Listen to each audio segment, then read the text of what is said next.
para irmos ler a meditação.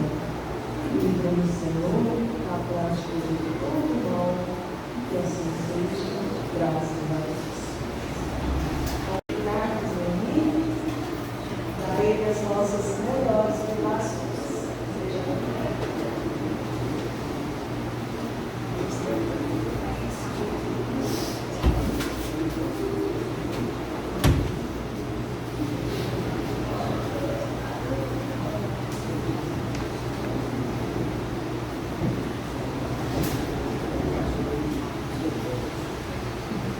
Queridos irmãos, queridas irmãs, que a paz do Divino Mestre Jesus esteja conosco.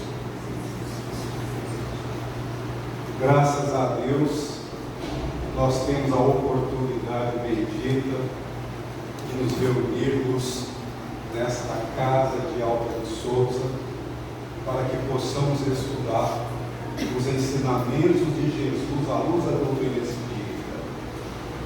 E sempre que nós refletimos a respeito da nossa evolução, nós nos deparamos com algumas questões muito oportunas e que eu peço licença para compartilhar com vocês.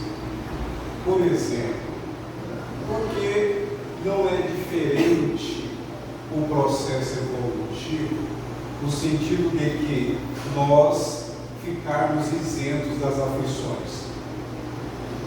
Não passarmos pelas dores, não ficarmos sujeitos às vicissitudes da vida, enfim, às provas, às lutas, os desafios. Ora, quando nós nos surpreendemos com os reveses da vida e perguntamos o porquê, nós entendemos, à luz do Espiritismo, que nós somos espíritos perfectíveis e que trazemos em nós a essência divina, a centelha de Deus, o seu DNA, nós o trazemos em nossa intimidade de espíritos imortais. Mas para que nós possamos alcançar a plenitude espiritual, nós precisamos passar por essas experiências sem as quais as potências angélicas que trazemos em nós em estado latente não se desenvolvem. Se nós fomos criados perfeitos, qual seria a nossa motivação? Onde nós teríamos méritos para usufruirmos de uma felicidade eterna? Como nós seríamos espíritos realizados se nós não buscaríamos conquistar os valores divinos que em Jesus nós entendemos ser um modelo que todos nós um dia alcançaremos? Então, como espíritos que fomos criados simples e ignorantes, nós um dia chegaremos à condição de ser angélico, seremos espíritos emancipados, espíritos que não reencarnaremos mais.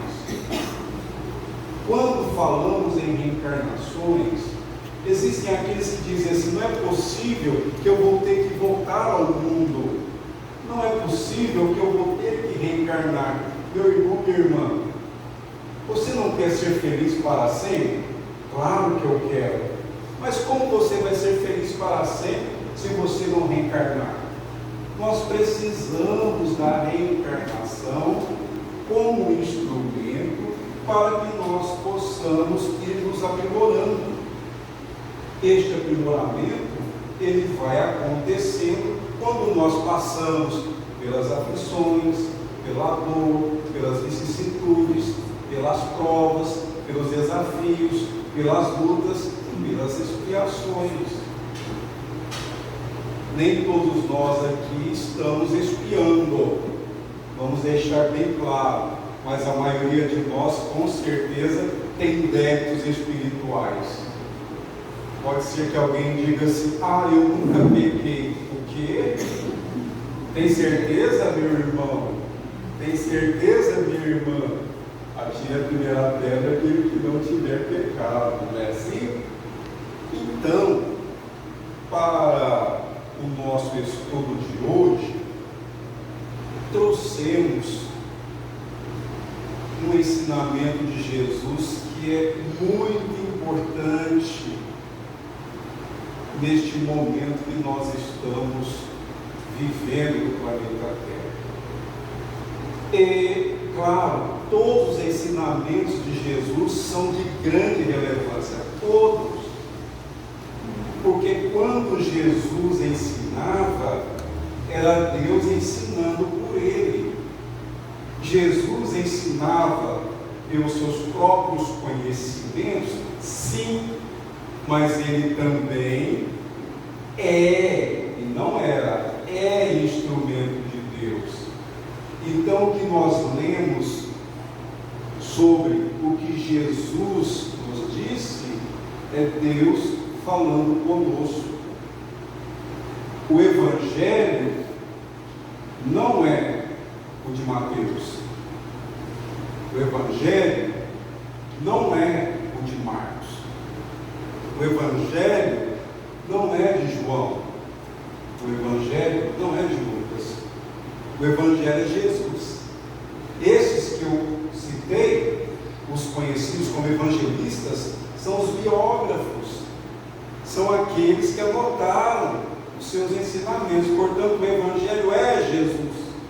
Ele é a personificação da mensagem de Deus. Então, a sua divina presença em nossa vida, ela é luz. Ela vem mostrar-nos o roteiro para que um dia nós possamos alcançar a felicidade a qual nós estamos destinados. E o planeta Terra é a grande escola.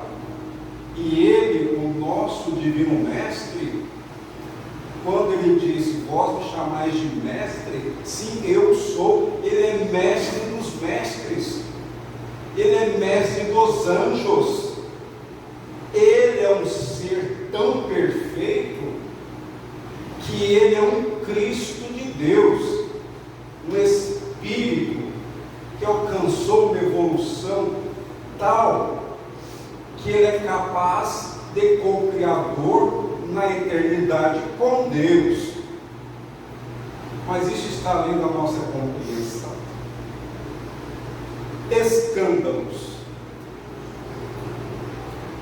Capítulo 8 do Evangelho segundo o Espiritismo. Bem-aventurados que têm puro coração. Disse Jesus: se algum escandalizar a um destes pequenos que creem em mim, melhor fora que lhe atassem ao pescoço uma dessas mós que um asno faz girar e que o lançassem no fundo do mar. Vejamos. Então Jesus, para ensinar-nos o que nós precisamos entender, compreender, praticar, vivenciar, a fim de que possamos habilitar a conquista do seu reino divino que começa em nós. Eu usava de imagens próximas da realidade do povo de então. E essas imagens servem para todos nós, ainda que elas tenham sido ditas há cerca de 2000 anos atrás. Mós é uma roda de pedra. Então, usava-se nos moinhos. E ela era ligada por um mecanismo, e este mecanismo era puxado por um asno, por um burro. E ele tinha os seus olhos tapados. E ele ficava andando, girando em torno daquele poço, puxando essa pedra para que o trigo fosse triturado. É uma pedra muito pesada. Então Jesus usou esta imagem para dizer que aqueles que escandalizarem um destes pequenos, quem são os pequenos? Vamos lá.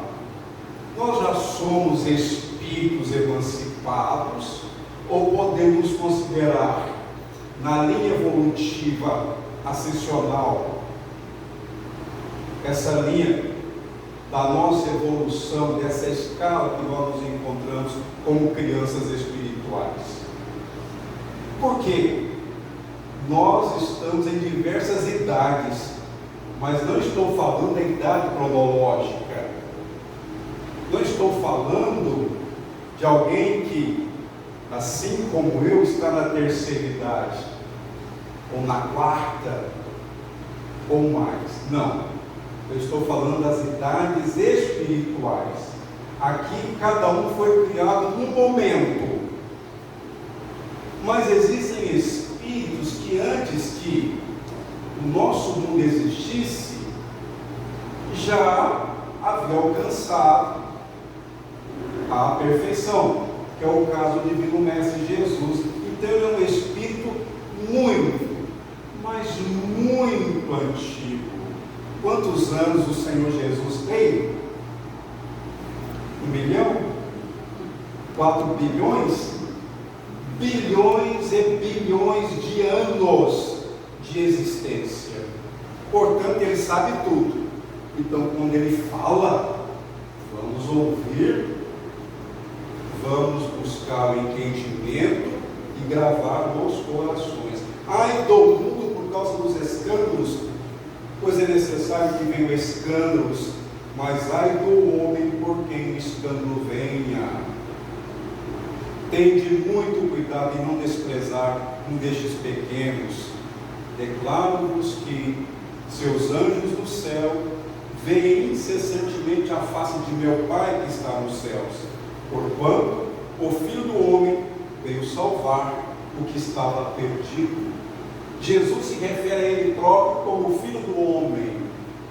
E o que quer dizer essa expressão? O Messias prometido, o homem novo, o guia da humanidade. Jesus representa para nós aquela condição de superioridade espiritual que devemos buscar. Quando nós nos referimos a homem, nós estamos falando de gênero humano, seres humanos que somos. Ele dizia: vós podeis fazer o que eu faço e muito mais. E nós tivemos exemplos, por sinal, registrados pelo apóstolo Lucas em Atos dos Apóstolos, quando ele narra que os apóstolos de Jesus pregavam a boa nova, operavam curas. Quem conhece Jesus, quem aceita viver segundo os seus postulados, vai se transformando. O Evangelho está só no cérebro, só na memória? Ou ele está no coração também? Porque saber as palavras do Evangelho de cor é o suficiente? Ficar dia e noite louvando o Senhor de joelhos basta para alcançar a sua graça? Sabemos que não. Se a vossa mão ou o vosso pé vos é objeto de escândalo, cortai-os e lançai-os longe de vós. Melhor será para vós que entreis na vida tendo um só pé e uma só mão, do que terdes dois e seres lançados no fogo eterno. Olha só a imagem que o Divino Mestre Jesus utilizou para mostrar-nos aqui algumas perspectivas da lei de causa e efeito, é que todos nós estamos sujeitos. Todos colheremos exatamente o que nós semeamos.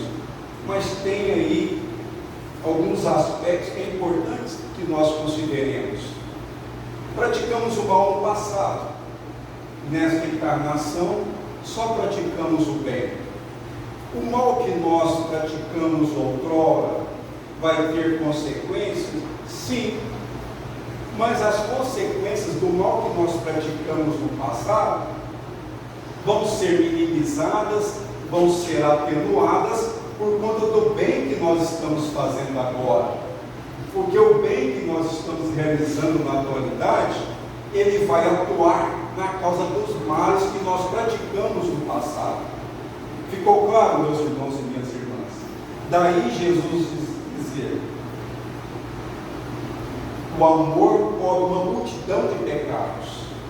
Então, o bem que nós fazemos vai alterando o nosso quadro espiritual.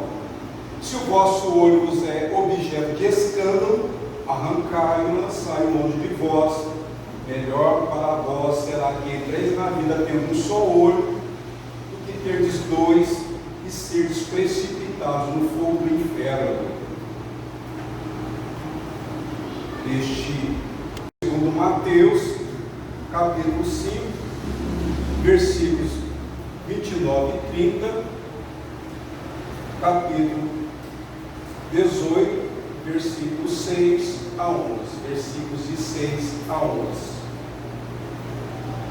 Muito bem. O Espírito André Luiz, na obra Ação e Reação, através de Chico Xavier, nos traz diversos casos verídicos que ele teve a oportunidade de conhecer em loco. Ou seja, ele foi juntamente com seu mentor espiritual Silas conhecer histórias de espíritos criminosos. André Luiz, com seu companheiro de estudos Hilário Silva, estavam numa instituição no plano espiritual, no umbral, que é essa região espiritual que envolve a crosta terrestre, chamada Mansão Paz. Porque no mundo espiritual tem muitas instituições fora das colônias, fora das cidades espirituais. E essas instituições têm papéis e funções específicas. E essa Mansão Paz, especificamente, abriga criminosos. Então, André Luiz, juntamente com Hilário Silva, foram estudar um caso de dívida expirante. Olha só, o que é uma dívida expirante? É uma dívida paga. Porque nós adquirimos muitas dívidas. Nós vamos adquirindo dívidas por atacado e pagando por muitas reencarnações. Mas nós, em algumas situações, erramos tanto que uma encarnação não é o suficiente. Mas Deus, na sua grandeza, na sua sabedoria, criou leis fundamentadas em seu infinito amor. Por isso que antes que a justiça se cumpra, vem primeiro a sua misericórdia. E neste caso, André Luiz, orientado pelo mentor Silas, acompanhado por Hilário Silva, vieram até a crosta terrestre e foram ao hospital. E lá foram até a uma enfermaria, onde encontrava-se um leito de indigente, um homem que estava prestes a desencarnar. André Luiz diz que ele apresentava todos os sinais de que estava nos momentos próximos da morte. Ele estava tuberculoso, apresentava sudorese excessiva, muito pálido, magérrimo, e o mentor Silas o apresentou para os espíritos amigos, e André Luiz, querendo conhecer um pouco a respeito da história daquele homem, que estava prestes a despedir-se do plano físico, fez-lhe algumas perguntas que ele, Léo, o paciente, não registrou com os ouvidos canais, mas ele recebeu aqueles pensamentos de André Luiz como uma inspiração. André Luiz perguntou-lhe que onde estavam os seus familiares, pois ele não estava vendo nenhum deles ali. Então, naquele momento, Léo, aquele nosso irmão enfermo, começou a lembrar-se da sua família e recordou-se do seu irmão Henrique. E, lembrando-se do seu irmão Henrique, ele começou a projetar na sua mente os lances da sua encarnação desde a sua infância.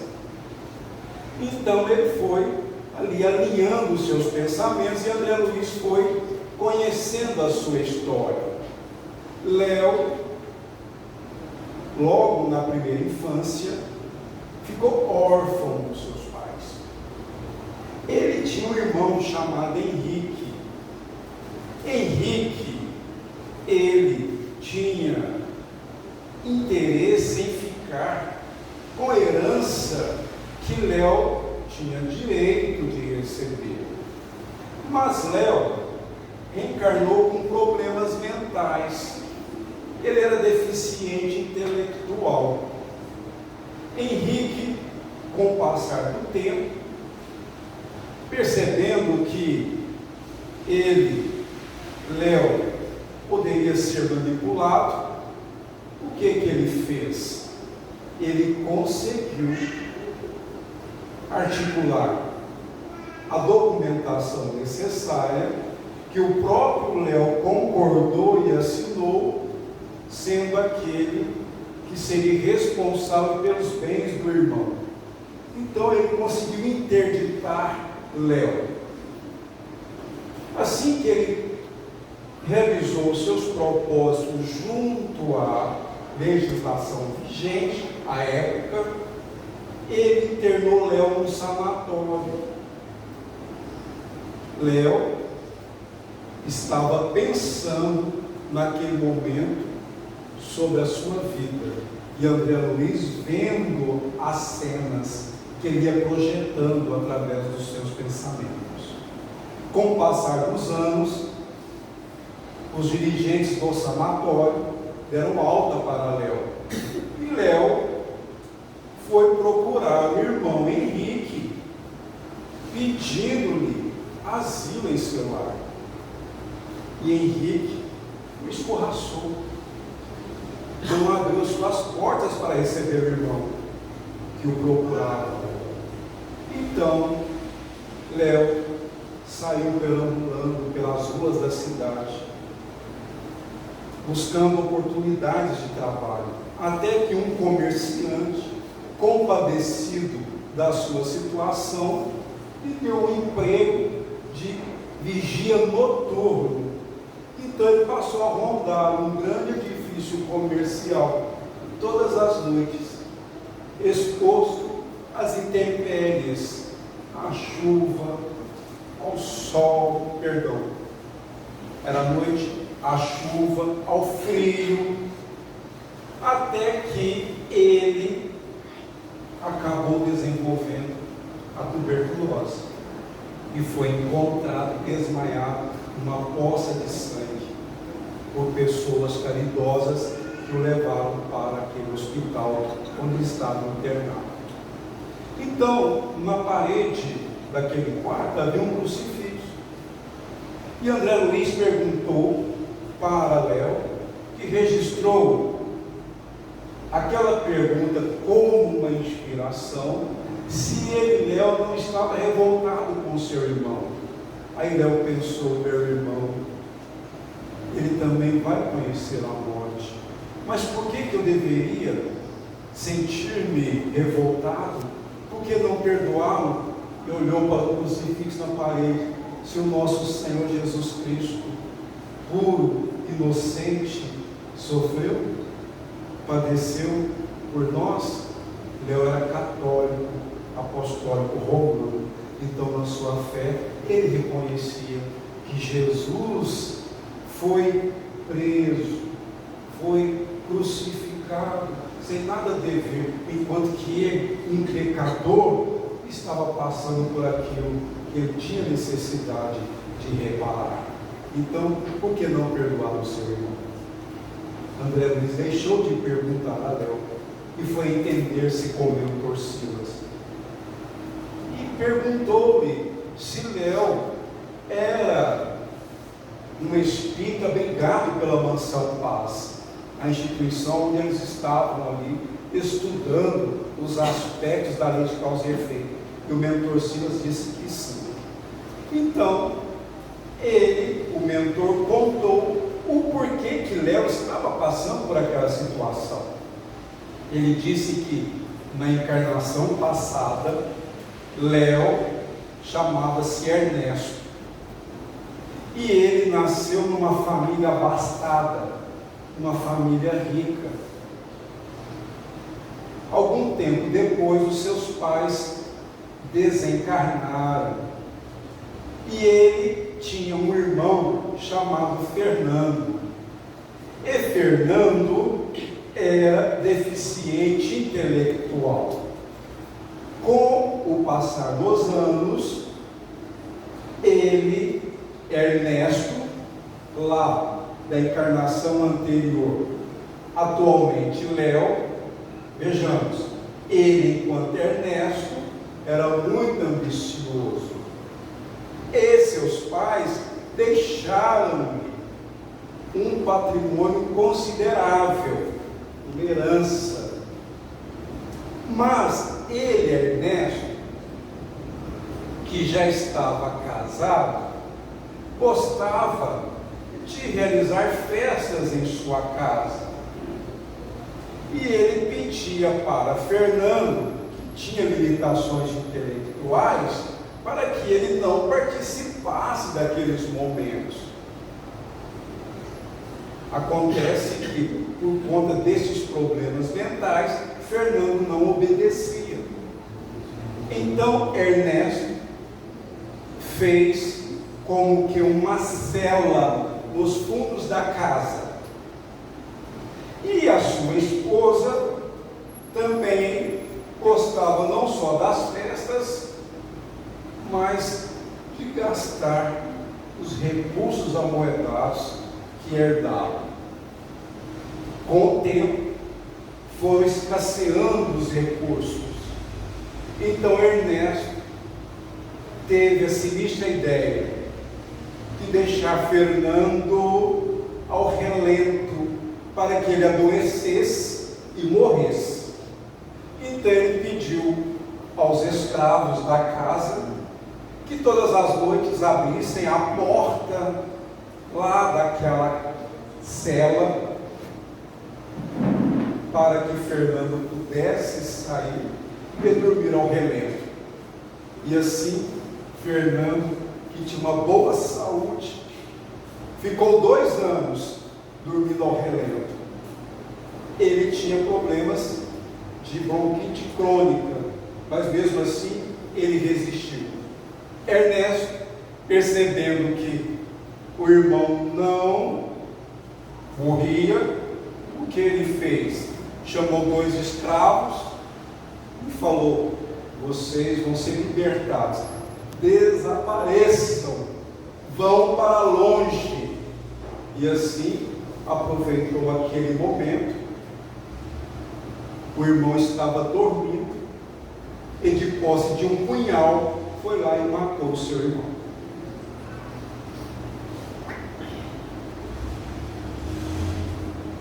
Os escravos encontraram Fernando morto, ficaram desesperados, e Ernesto fez com que eles acreditassem que foram os 2 escravos fujões que mataram o seu irmão. E assim ele ficou de posse dos bens do irmão morto. A morte vai chegar para todos. mas que nós tenhamos vida longa e próspera.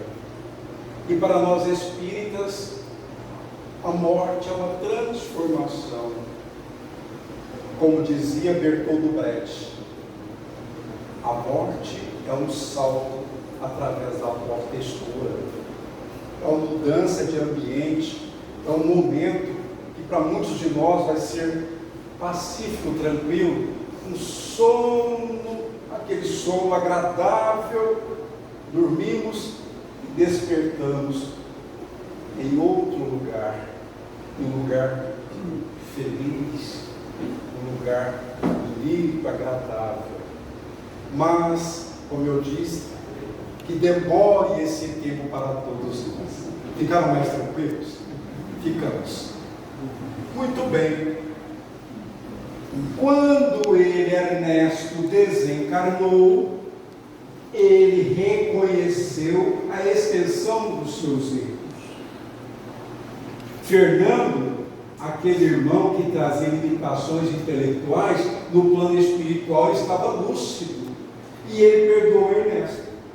Ele perdoou o irmão que o matou. Mas a consciência, ela é medonha. A consciência. Ernesto não se perdoou. Seu irmão perdoou o fratricídio, mas ele não se perdoou. Então, recolhido na mansão Paz, ele organizou com os amigos espirituais a reencarnação, onde ele iria resgatar a sua dívida daquela encarnação. Então ele reencarnou, ficou órfão ainda na infância, reencarnou trazendo deficiência intelectual do irmão do pretérito. Mas como ele está resgatando as suas dívidas, se ele também, além de ter usurpado os bens do irmão, o matou? Enquanto tuberculoso, os seus pulmões estavam destruídos em frangalhos. Então, a lei de Deus não estabelece que uma mão homicida tire a vida de quem um dia foi assassino. Negativo. Porque Deus não precisa derrogar, contrariar as suas leis. O não matarás. Sofrendo esta enfermidade, ele estava resgatando também o seu débito de ter tirado a vida do irmão na encarnação passada. Mas aí com quem o escândalo venha. Nós, enquanto encarnados, nós temos em nossos corpos filtros. Como é isso? A nossa matéria física, ela filtra as potências do Espírito. Então, nós não temos aqui a memória plena daquilo que nós, antes de reencarnarmos, assumimos com os nossos amigos espirituais. Mas nós temos a intuição, nós também temos a inspiração. A intuição, é bom que nós compreendamos, ela ocorre da seguinte forma: ela emerge da memória profunda, ela emerge do inconsciente. Nós nos desligamos parcialmente do corpo através do sono e aí entramos em contato com os nossos irmãos encarnados e desencarnados. Então, um exemplo: o nosso amigo espiritual ou nosso anjo guardião vem conversar conosco e vem mostrar-nos que nós estamos tendo atitudes que contrariam aquilo que nós organizamos junto com os mentores espirituais para essa encarnação. Aí nós falamos assim para o nosso guardião: mas eu não estou conseguindo. Aí o guardião fala: insista, não lhe faltam os recursos que você precisa. E aí nós temos esse entendimento com o nosso guia espiritual, com o nosso chamado anjo de guarda. Aí nós voltamos para o corpo, acordamos, não lembramos de nada. Nós não recordamos de nada que foi falado conosco, mas nós acordamos com uma sensação de que algo não vai bem conosco.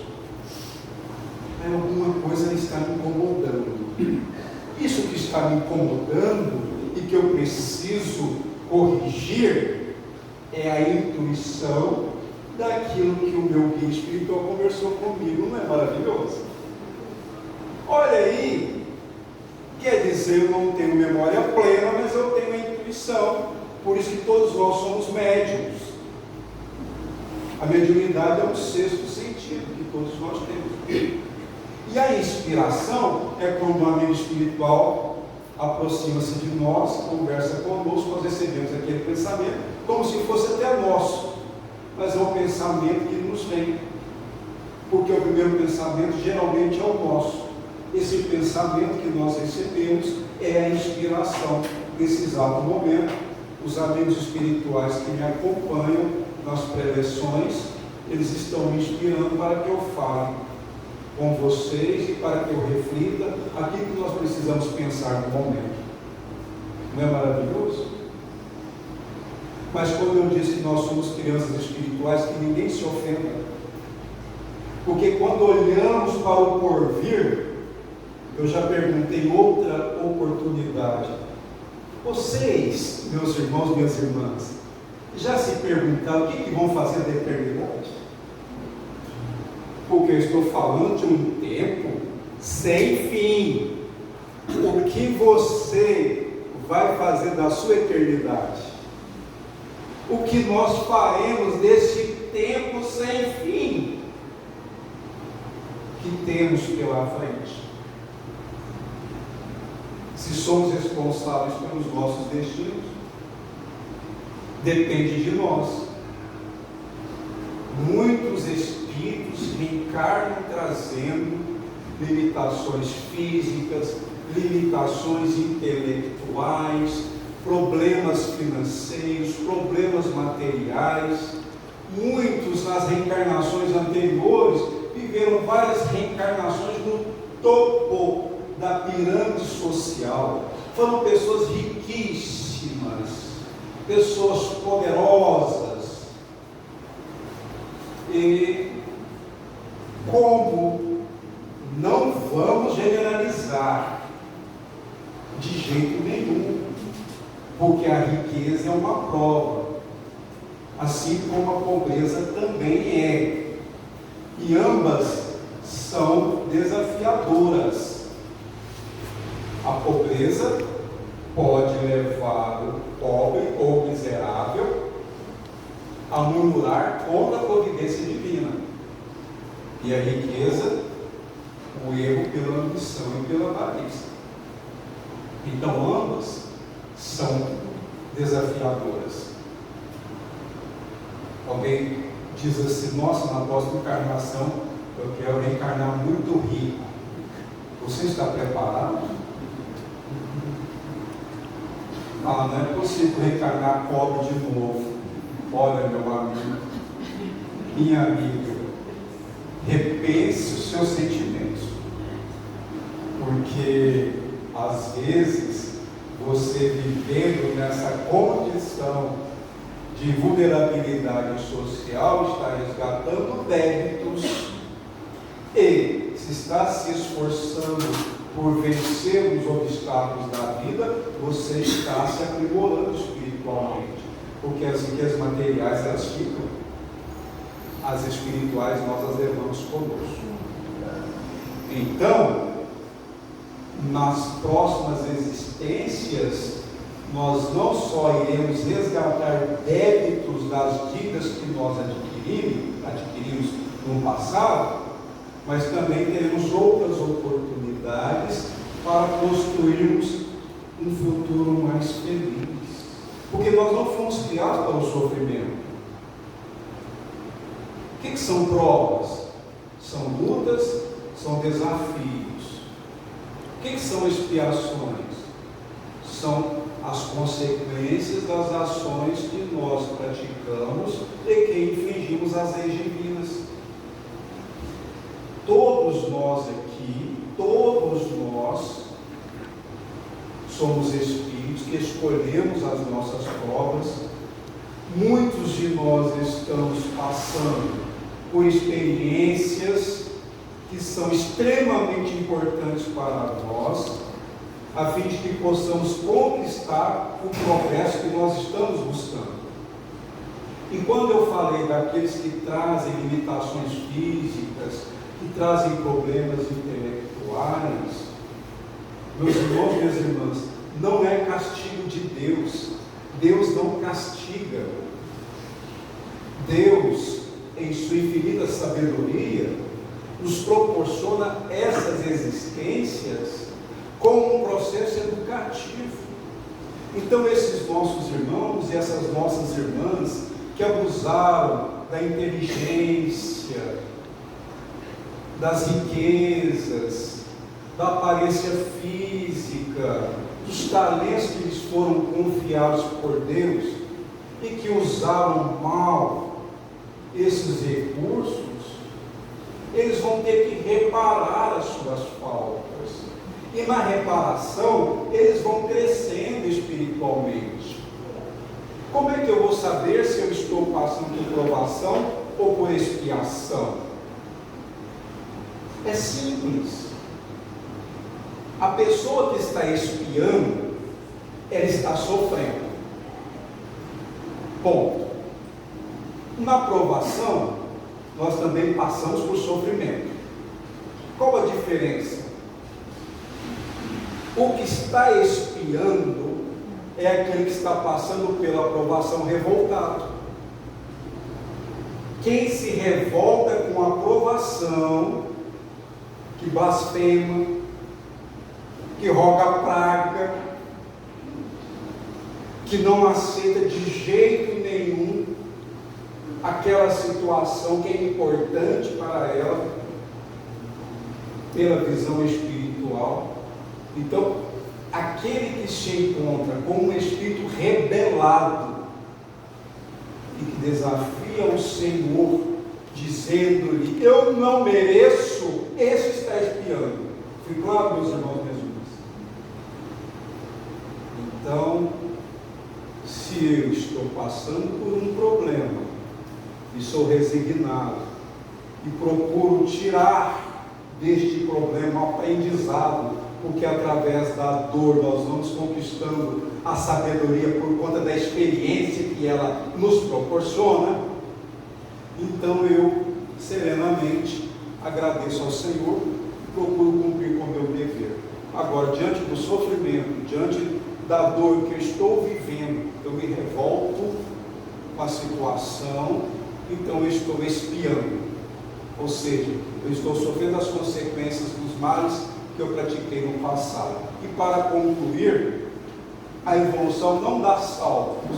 Às vezes nós ficamos milênios, olha, mais de 1000 anos, séculos e séculos, para vencermos uma imperfeição. Uma.